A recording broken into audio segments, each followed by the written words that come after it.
हाँ जी, अस्सलाम वालेकुम। आज का हमारा टॉपिक है फ़ोटो सिस्टम और उसकी टाइप्स, जो कि बोर्ड के पेपर में एमसीक्यूज़ और शॉर्ट क्वेश्चंस के हवाले से इम्पॉर्टेंट टॉपिक है। तो सिंथेटिक पिगमेंट्स जो होते हैं ये ऑर्गेनाइज होते हैं क्लस्टर की फॉर्म में और बनाते हैं फ़ोटो सिस्टम। तो सिंथेटिक पिगमेंट्स कौन से होते हैं? ये होते हैं chlorophyll A, chlorophyll B, chlorophyll C और कैरोटीनॉइड्स। तो फोटो सिस्टम की अगर हम डायग्राम की बात करें तो ये कुछ इस तरह का हमारे सामने स्ट्रक्चर आता है, जिसके अंदर ये जो रेड से आपको सर्कल नज़र आ रहे हैं इन्हें हम एंटीना पिगमेंट मॉलिक्यूल्स कहते हैं। जो रेड कलर का आपको डब्बा नज़र आ रहा है इसे हम रिएक्शन सेंटर कहते हैं और इसके अंदर दो चीज़ें प्रेजेंट होती हैं।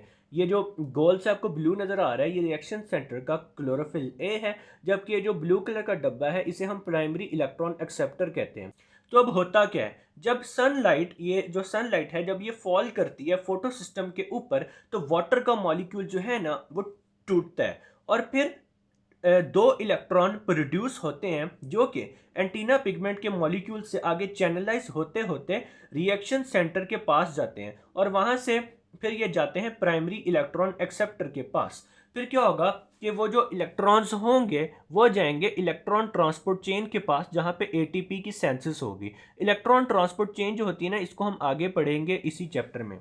अब हम बात कर लेते हैं एंटीना कम्प्लेक्स की। जो ये आपको रेड में ये सर्कल से सारे मॉलिक्यूल नज़र आ रहे हैं, ये हो सकता है chlorophyll A, chlorophyll B, carotenoids हो, इनमें से कोई भी हो सकता है। अब इनका रोल क्या है? इनका रोल ये है कि ये सनलाइट की गैदरिंग में इन्वॉल्व होते हैं, यानी यहाँ इनके ऊपर ही सनलाइट पड़ती है और फिर यहीं से वो जो इलेक्ट्रॉन्स होते हैं वो आगे जाते हैं रिएक्शन सेंटर के पास।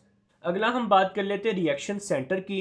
तो इसके पास एक या एक से ज़्यादा क्लोरोफिल ए के मॉलिक्यूल्स हो सकते हैं और इसके अंदर एक प्राइमरी इलेक्ट्रॉन एक्सेप्टर भी होगा, जैसा कि हमने पहले पिछले जो डायग्राम है उसमें देखा। और जो इलेक्ट्रॉन ट्रांसपोर्ट चेन होगी ना वो रिएक्शन सेंटर से एसोसिएट होगी। इसका रोल क्या होता है कि ये इन्वॉल्व होता है सेंसिस ऑफ एटी में थ्रू कीमियोस्मोसिस। कीमियोस्मोसिस का प्रोसेस भी हम इस चैप्टर में आगे जाके पढ़ेंगे। असल में ना जो जी स्कीम है जो कि मैंने आपको पहले भी वहाँ पे ड्रॉ की थी, जो सही मेरे से ड्रॉ नहीं हुई थी, इसके अंदर एक फोटो सिस्टम यहाँ प्रेजेंट होता है, एक फोटो सिस्टम यहाँ प्रेजेंट होता है। ठीक है, जो ये वाली पूरी जगह है इसे हम कहते हैं कि ये है हमारे पास इलेक्ट्रॉन ट्रांसपोर्ट चेन। और ये एक फोटो सिस्टम होता है हमारे पास, एक फोटो सिस्टम हमारे पास ये होता है। तो यहाँ पे हमारे पास होता है प्राइमरी इलेक्ट्रॉन एक्सेप्टर।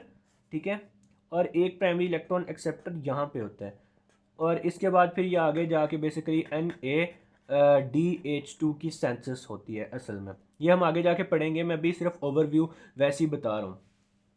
तो टाइप्स ऑफ फोटो सिस्टम हमारे पास आ गए, तो एक इनमें से फोटो सिस्टम 1 है और एक फोटो सिस्टम 2 है।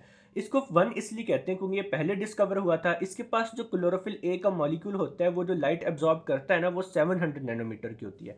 जबकि जो फोटो सिस्टम 2 है इसे इसके बाद डिस्कवर किया गया था इसलिए इसको 2 कहते हैं। और इसके पास जो क्लोरोफिल ए का मॉलिक्यूल है वो जो लाइट एब्जॉर्ब करता है वो 680 नैनोमीटर की होती है। तो हमारा फोटो सिस्टम का टॉपिक खत्म होता है। उम्मीद है कि आप लोगों को समझ आ गई होगी। अल्लाह हाफिज़।